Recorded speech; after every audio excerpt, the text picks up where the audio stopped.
Assalamualaikum warahmatullahi wabarakatuh. Perkenalkan, nama saya Oktadia Qurani dari kelas PPB 2B dengan IRM 02012176.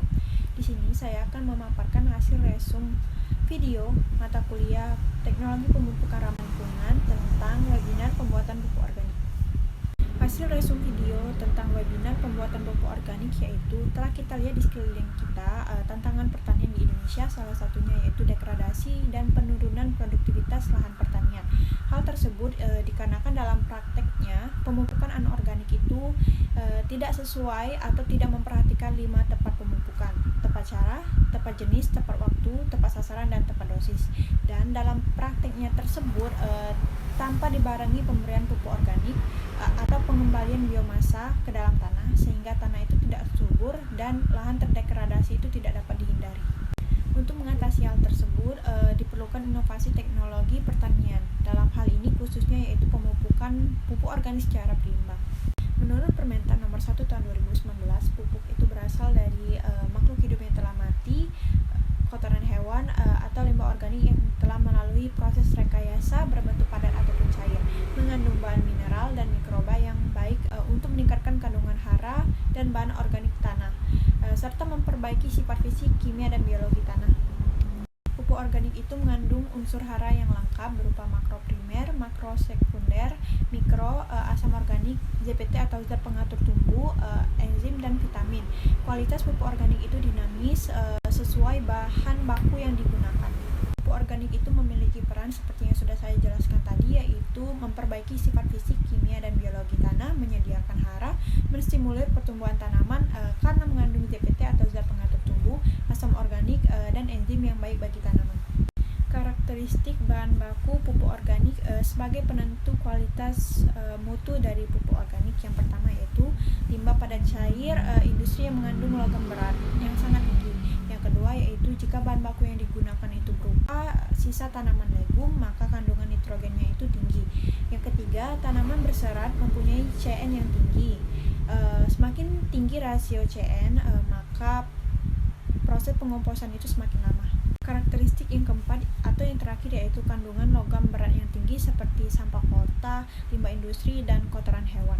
Nah, kita sudah masuk ke dalam proses pembuatan pupuk organik. Sebelum itu, pertama-tama kita persiapkan dulu bahan yang digunakan.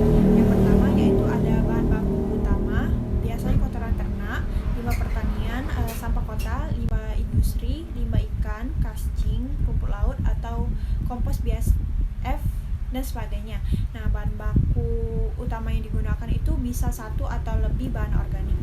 Yang kedua yaitu ada bahan pekaya C organik seperti molase, pekaya hara seperti fosfor alam, pekaya mikroba seperti pengikat nitrogen, pekaya hormon pertumbuhan seperti auksin.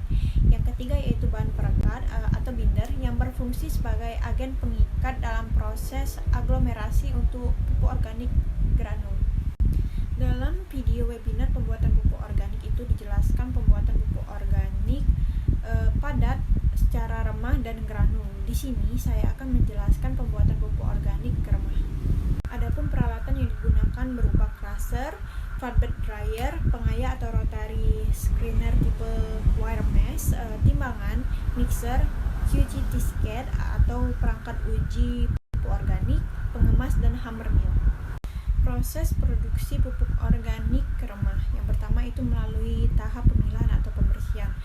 Pemilahan kompos yang sudah matang itu dilakukan secara manual menggunakan alat penyaring. Fungsi dari pemilahan atau pembersihan ini yaitu agar kotoran yang masih tercampur itu dapat terpilah. Menurut Kementan nomor 261 tahun 2019, di mana bahan pengotor itu tidak boleh lebih dari 2%. Selanjutnya yaitu tahap pencampuran, yaitu proses penyatuan berbagai bahan penyusun pupuk organik menjadi formula pupuk organik campuran homogen. Proses ini menggunakan mixer, molen, box, atau vertical mixer. Hal yang harus diperhatikan dalam tahap ini yaitu kadar air yang harus sesuai berdasarkan Kementan. Tahap yang ketiga yaitu tahap pengendalian mutu atau quality control. Quality control ini dilakukan guna memastikan pupuk organik itu sudah sesuai atau memenuhi kualifikasi dari Kementan nomor 261 tahun 2019.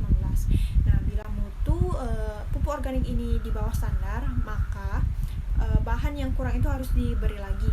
Uji mutu dapat dilakukan dengan cepat menggunakan test kit, perangkat uji pupuk organik atau pupuk. Tahap yang keempat yaitu tahap pengemasan, di mana pupuk organik remah itu harus dikemas dalam 2 lapis kemasan, yaitu kemasan yang kedap angin atau air, agar kadar air dan kualitas pupuk itu dapat terjaga dalam waktu yang lama. Nah, kemasan itu harus sesuai dengan Permentan Nomor 1 Tahun 2019, yaitu dilengkapi merek, produsen, kandungan pupuk organik, tanggal pembuatan dan kadaluarsa. Setelah tahap pengemasan, proses produksi pupuk organik remah telah selesai. Namun dalam video webinar pembuatan pupuk organik itu masih dibahas satu materi tentang pengomposan, di mana pengomposan adalah proses dekomposisi materi organik atau biomasa melalui aktivitas biologi, kimiawi, dan fisik dalam kondisi terkontrol. Nah, faktor penting yang harus diperhatikan dalam proses pengomposan yaitu dilihat dari jenis bahan baku, kelembapan, aerasi, dan inokulum. Penggunaan inokulum berupa dekomposer yang tepat dapat mengakselerasi proses pengomposan dan menghasilkan kompos yang berkualitas. Pengomposan itu dapat dilakukan dari skala rumah tangga hingga skala pabrik. Nah, pengomposan yang dilakukan dalam skala rumah tangga itu dapat membantu pemerintah untuk menyelesaikan masalah sampah kota yang sangat berpotensi sebagai pencemar lingkungan. Sekian pemaparan resum video webinar pembuatan pupuk